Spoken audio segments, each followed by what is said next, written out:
আজ রবিবার সকাল সকাল আমরা পৌঁছে গেছি হাওড়ায়। হাওড়ার রামগোপাল মঞ্চে আপনাদেরকে দেখাবো একটা নাটকের মহলা। শেষ মুহূর্তের প্রস্তুতি চলছে। কাল একাডেমিতে সন্ধ্যে 6টা থেকে রয়েছে অর্ণব মুখোপাধ্যায় নির্দেশিত নাটক মহাভারত 2। তার আগে শেষ বেলার প্রস্তুতিতে অর্ণ এবং তার দলবল। আসুন আপনাদেরকে নিয়ে যাই, কি চলছে। চলুন মঞ্চে যাওয়া যাক।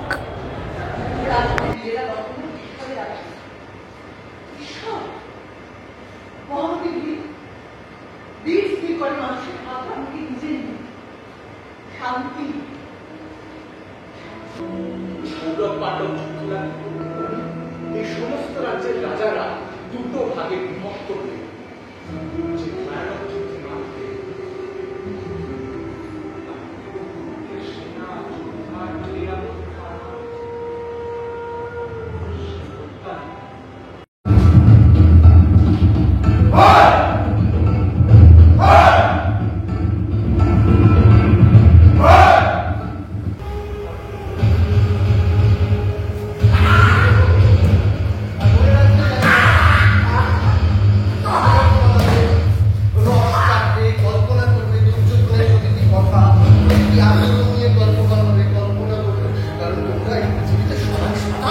তুমি তো মূলত মঞ্চের মানুষ এবং তোমাকে মঞ্চেই আমরা অনেক সপ্রতিভভাবে পাই।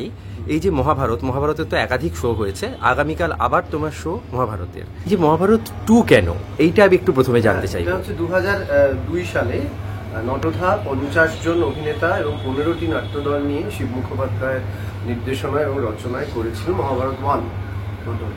এবং সেইটি ছিল পাশা খেলায় হেরে বনবাসে চলে যাচ্ছে, অজ্ঞাতবাসে যাচ্ছে, এই পর্যন্ত ছিল গল্পটি।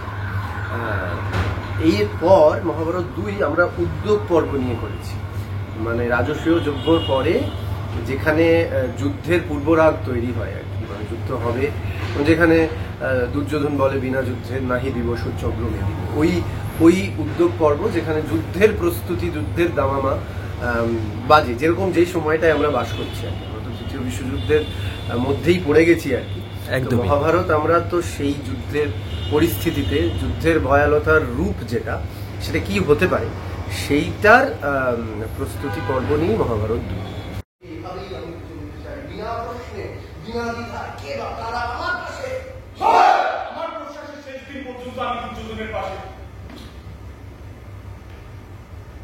তুমি দুর্যোধনের চরিত্রটা বেছেছো। দুর্যোধনের চরিত্র বাছা নিয়ে কোনো কথা নেই, দুর্যোধনের চরিত্র খুব কঠিন একটা চরিত্র। মহাভারতে সব চরিত্রই কঠিন, কিন্তু দুর্যোধনের চরিত্রের অনেকগুলো লেয়ার রয়েছে। অনেকে দুর্যোধনকে কিন্তু খুব খল চরিত্র হিসেবে দেখাননি, তারা মানে প্রমাণ করেছেন লিখে যে দুর্যোধন একটি সুযোধন নাম আমরা এখানে ব্যবহারও করেছি। তো এই যে দুর্যোধনের চরিত্রের পরত যখন তুমি নাটকটা করলে, আমরা যখন পড়ি আর তারপরে যখন একটা নিজেরা সেটাকে করি কিছু নাটক বা অভিনয়, একটা আলাদা পরত তো খুঁজে পাওয়া যায়। তুমি দুর্যোধনের চরিত্রের কোন পরত আলাদা করে আবিষ্কার করেছো এটা করতে গিয়ে?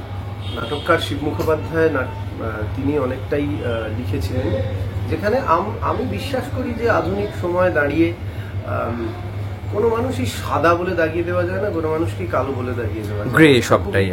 এটা আমরা একটা ধূসর জোনে বাস করছি। হ্যাঁ, দুর্যোধন হয়তো ধূসরের মধ্যে কালোর শেডটা বেশি।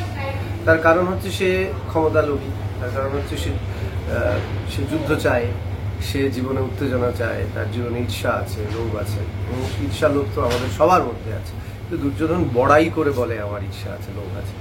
এইটা আমার মনে হয়েছিল, প্রিটেনশন নেই। হ্যাঁ, যে মরালিটির যে ছকটা আছে আমাদের মধ্যে, সেই মরালিটির ছকটা দুর্যোধন যেটার মধ্যে পড়তে চাইনি কখন। দুর্যোধন বলে এটার মধ্যে একটা মেহনের আনন্দ আছে, মানে এই যে আমি মরালিটির মধ্যে নেই, আমাকে সবাই ভয় পায়, ঘৃণা করে, এটার মধ্যে একটা মজা আছে। তো এইটা আমাকে খুব অভিনয় করার সময় খুব এক্সাইট করেছিল। আমি কতটা কি আবিষ্কার করেছি আমি জানি না।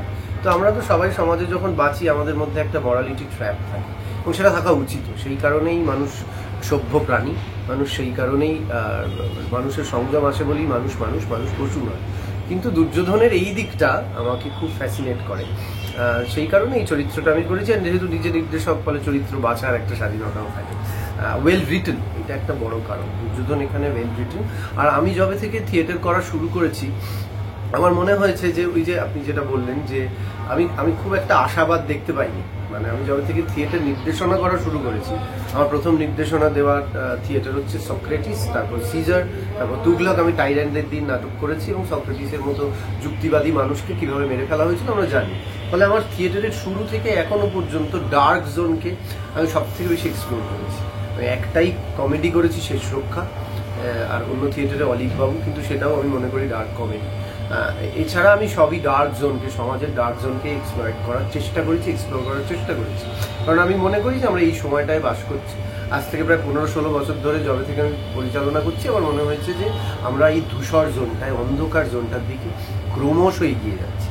ফলে সেই চরিত্রগুলো আমার ইয়াগো বেশি প্রায়োরিটি পেয়েছে ওথেলো যখন করেছি, তুগলক প্রায়োরিটি পেয়েছে, সিজার প্রায়োরিটি পেয়েছে, এখন দুর্যোধন এই থিয়েটারটায় প্রায়োরিটি পেয়েছে কৃষ্ণর থেকে, অর্জুনের থেকে। মহাভারত নিয়ে তোমার পরের কিছু ভাবনা আছে? হ্যাঁ, আমার ভাবনা মাথায় চলছে। আমি আমার যিনি মহাভারত 1 এবং 2 লিখেছেন, শিব মুখোপাধ্যায়, তার সঙ্গে আলোচনা করেছি। তিনি খুব রিল্যাক্টেন্ট কারণ এই কারণে বলছি, তিনি আর লিখতে চাইছেন না। তিনি মনে করছেন এখন যদি লেখেন তাহলে আরো ডার্ক কিছু তৈরি হবে, এবং আমি সেটা চাই। মানে ঠুনকো আশাবাদ থিয়েটারের মধ্যে দিয়ে একটা পজিটিভ কিছু হবে, এইটাই আমি খুব একটা ভরসা করি না এই জিনিসটা। ফলে যদি ডার্ক জোনের দিকে যাচ্ছে, আবারও বলছি তো, মহাভারত 3 যদি হয়, কুরুক্ষেত্র যুদ্ধ যখন লেগে গেছে তৃতীয় বিশ্বযুদ্ধের মতো করে, তো তার যে কি ভয়ালো রূপ আমরা দেখছি, পরমাণু বোমা ফেলে দেওয়া হচ্ছে, বোম ফেলে দেওয়া হচ্ছে, শহর ধ্বংস হয়ে যাচ্ছে, হ্যাঁ, বড় লোকেরা বাংকারে ঢুকে যাবে, এই সমস্ত কিছু সব তো খবর পাচ্ছি। তো এই আর কি। তো সেই মহাভারত 3 যদি, মহাভারত তো সবসময় রেলিভেন্ট এবং ভয়ঙ্কর। আমি 1 বছর বন্ধ রেখেছিলাম মহাভারত, আবার মহাভারত 2 শুরু করা হলো। তার কারণ হচ্ছে যে আমার মনে হলো যে আবার করা উচিত। এই থিয়েটারটায় যে কথাগুলো আমরা বলি, সেটা তো একেবারে সমসাময়িক হয়ে উঠেছে, সময় সাক্ষ্য বহন করে। তো 3 করার ভাবনা আছে পরের বছর। সিনেমার সোহিনী এবং নাটকের সোহিনী, তাতে পরিচালক অর্ণ কি পার্থক্য খুঁজে পার্থক্য খুঁজে পায় না। সোহিনী একজন মানে পরিপূর্ণ অভিনেতা, সেরকম পরিপূর্ণ অভিনেতা মানে আমি বলছি যার নিবেদন আছে। আমি তাকেই পরিপূর্ণ অভিনেতা বলে তো চার্লি চ্যাপলিন ছাড়া পৃথিবীতে কেউ নেই। আমি পরিপূর্ণ ইন দ্য সেন্স বলছি যে সে অভিনয়ের প্রতি, চরিত্রের প্রতি, তার ক্রাফটের প্রতি নিবেদিত প্রাণ, এবার সেইটা আমাকে খুব ফ্যাসিনেট করে। সেই কারণে আমি খুব ভালোবাসি সোহিনীকে অভিনেতা হিসেবে এবং মানুষ হিসেবেও। কারণ এই তার যে চরিত্রের প্রতি এবং আর্ট পিসের উপর, ক্রাফটের উপর তার যে কমিটমেন্ট, সেইটা আমাকে খুব ভালো লাগায় আর কি, যেটা আমি আশপাশে কম দেখতে পাই। আবার মহাভারত প্রায় 1 বছর পরে ফিরে এলো। আমাকে মহাভারতে ধৃতরাষ্ট্র করছে।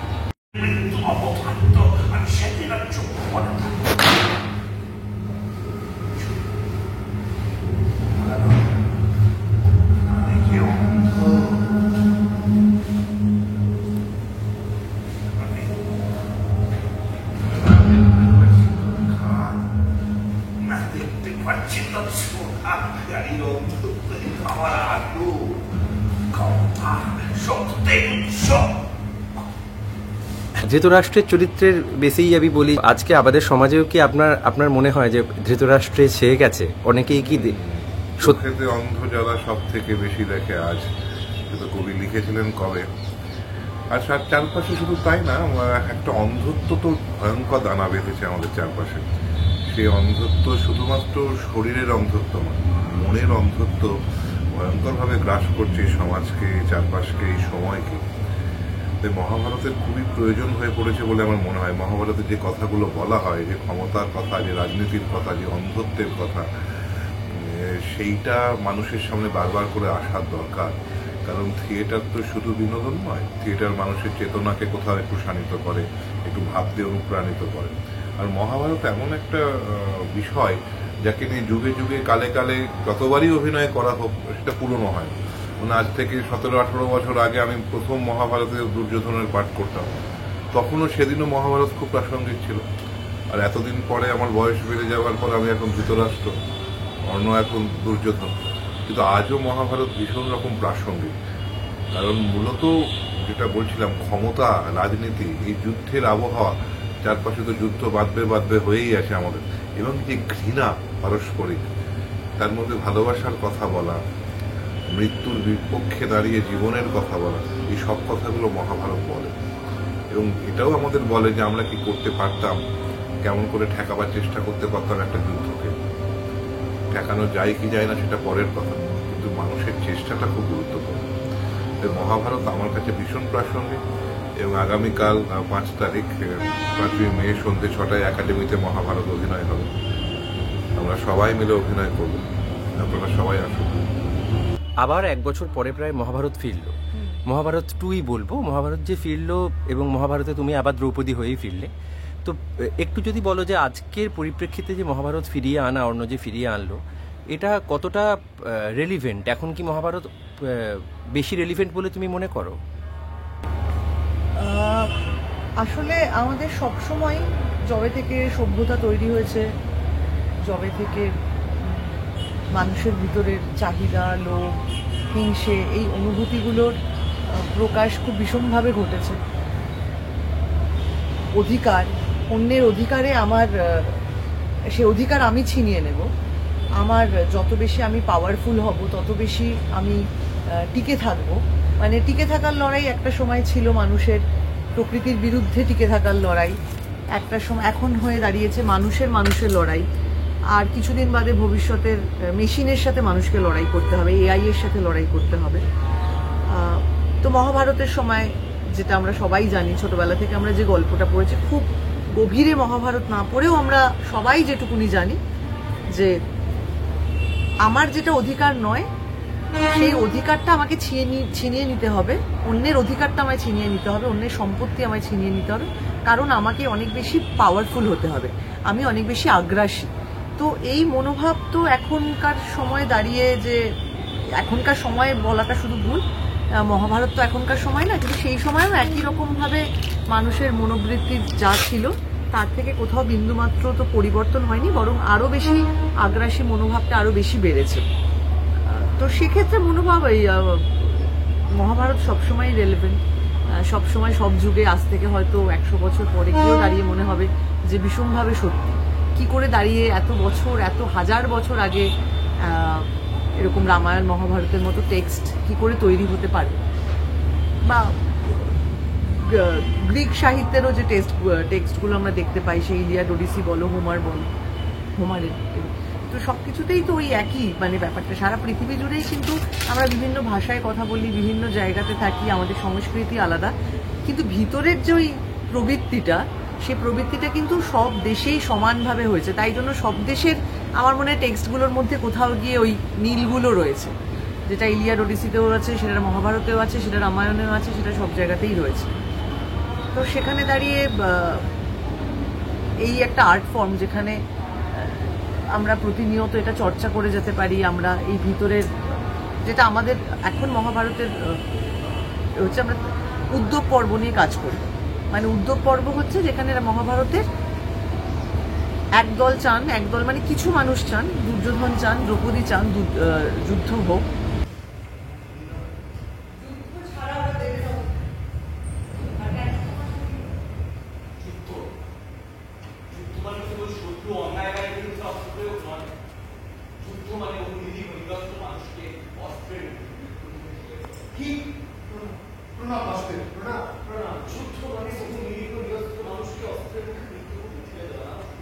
না, তারা চায় যে যেভাবে আমাদের থেকে অধিকারটা ছিনিয়ে নেওয়া হয়েছিল সেভাবেই যেন আমরা ফিরে পাই আমাদেরকে। কিন্তু পৃথিবীটা তো এত সহজ নয়। আর কৃষ্ণ চান যে মিটমাট করিয়ে দিতে, কেউ যুদ্ধ চান না, কারণ যুদ্ধ চাইলে কি কি হতে পারে, যুদ্ধের পরিণতিটা কি, সেটা আমরা কেউ এখনকার দিনে দাঁড়িয়ে আমরা যুদ্ধে অংশগ্রহণ না করেও বুঝতে পারি যে কত হাজার মানুষ মরবেন, কত সম্পত্তি নষ্ট হবে, কত কি কি পৃথিবীর অর্থনীতি কিভাবে ভেঙে পড়ে যেতে পারে, তার ফলস্বরূপ আরো আগামী এত বছর আমাদেরকে এই সমস্যার মধ্যে দিয়ে যেতে হতে পারে। ফেসবুকের যুদ্ধ হতেই পারে, কিন্তু যুদ্ধ বলতে যা বোঝায়, যার জন্য মানুষ খেতে পাবে না, যার জন্য মানুষের চাকরি চলে যাবে, মানুষের টাকা পয়সা সমস্ত কিছু, মানে কি কি হতে পারে আমিও জানি না, মানে আমারও ধারণার বাইরে। তো সেই আবার মহাভারতে ফিরে আসি, তো কৃষ্ণ তো সেটা বুঝতে পারেন, কৃষ্ণ সেই জন্যই চান নাই। ইনফ্যাক্ট আমাদের এখানে, তুমি তখন রিহার্সালে ছিলে যেখানে কৃষ্ণের এই সিনটা হচ্ছিল, যে কত নারী কাঁদবে, কত পুরুষ মারা যাবে, কত কিছু হবে, তার যে একটা বর্ণনা দেয় কৃষ্ণ, সেটা শুনে তখন গায়ে কাটা দেয় আর কি। সত্যি তো যুদ্ধ তো আমরা কেউ চাই না, কিন্তু দ্রৌপদী চায়, কারণ দ্রৌপদীর আবার যে অপমানিত দ্রৌপদীকে হতে হয়, সেই অপমানের ফলস্বরূপ দ্রৌপদী যুদ্ধ চায়, দুর্যোধন যুদ্ধ চায় তার একটা অন্য কারণে। তো এরকম বিভিন্ন বিষয়বস্তু হয়ে দাঁড়ায়, তো ফলে তো যুদ্ধ তো কেউ আটকাতে পারে না, মহাভারতের যুদ্ধ। সিনেমা আর নাটকের পার্থক্য তো এটাই, সিনেমায় তুমি একবার অভিনয় করছো, আমরা বারবার দেখছি, নাটকে তোমার প্রত্যেকবারের অভিনয়টা সত্যি। এবার সমসাময়িকটা যখন পাল্টে যায়, একটা শান্তিপূর্ণ সমাজ, একটা অশান্ত সমাজ, পরিস্থিতি পরিপ্রেক্ষিত যখন পাল্টে যায়, আমরা প্রত্যেক মানুষ তো সেটাই রিয়্যাক্ট করি। অভিনেতা সোহিনীর যে রিয়াকশানটা, সেটা কি সেই সময়ের দাঁড়িয়ে যখন সে মহাভারত করে, তার মধ্যে কি সেই অস্থিরতা, সেই রিয়াকশানটা ধরা পড়ে তার চরিত্রের মধ্যে? কারণ ভেতরে যেটা চলতে থাকে সেটার কি বহিঃপ্রকাশ অভিনয়তে হয় কোনোভাবে? সেটাই তো হওয়াটা স্বাভাবিক। মানে একজন অভিনেতা, একজন গায়ক, একজন নৃত্যশিল্পীর একটা ছকে বাঁধা একটা ফ্রেম করা রয়েছে, কিন্তু সেই ফ্রেমটার মধ্যে আমাকে এই মিউজিকের কিউ এগুলো তো আছে আর কি। মানে আমি টেকনিক্যাল কথা বলছি, একটা টেকনিক্যালিটিস তো থাকে, কিন্তু ভিতরের মনটা, সেই মনটা, বাইরের অশান্তটা যেরকম অশান্তিটা তো ভিতরে একটা ছোট্ট পৃথিবী হয়ে বাসা বাঁধে, সেই ছোট্ট পৃথিবী থেকে যা আর কি ভিতরের মনটা নিয়ে, আর মনটা নিয়েই সব শিল্পীর মন নিয়েই কাজ হয়। সেই মন যদি খুব ভালো থাকে তার বহিঃপ্রকাশ একরকমভাবে ঘটে, ভিতরে অশান্তি, খুব দুঃখ হলে সেই এক্সপ্রেশনগুলো আলাদা হয়। আমরা ভাবছি যে আমরা নিজেদেরকে ফ্রেমে আটকে দিতে পারছি, কিন্তু একটা কিছু ছোট ছোট চেঞ্জেস তৈরি হয় যেটা দর্শকের চোখে ঠিক ধরা পড়ে, আর খুব ফুটিয়ে দেখলে পরে সেটা নিজেও বোঝা যায় যে কি পরিবর্তনটা হলো। কালকে একাডেমিতে সন্ধ্যে 6টার সময় আমাদের মহাভারত 2 এর শো অর্ণব মুখোপাধ্যায়ের নির্দেশনায়, নটধার প্রযোজনায়, আমরা 2019 সাল থেকে আমরা মঞ্চস্থ করছি। বহু শো আমরা করে ফেলেছি আমাদের কলকাতার বাইরের বেশ কিছু জায়গাতেও। এবার আবার আমরা একাডেমিতে শো করছি বহুদিন বাদে। মাঝখানে মধুসূদনে একটি শো হয়েছিল, একাডেমিতে শো করছি। তো আপনাদের যদি সময় থাকে তাহলে আপনারা আসুন।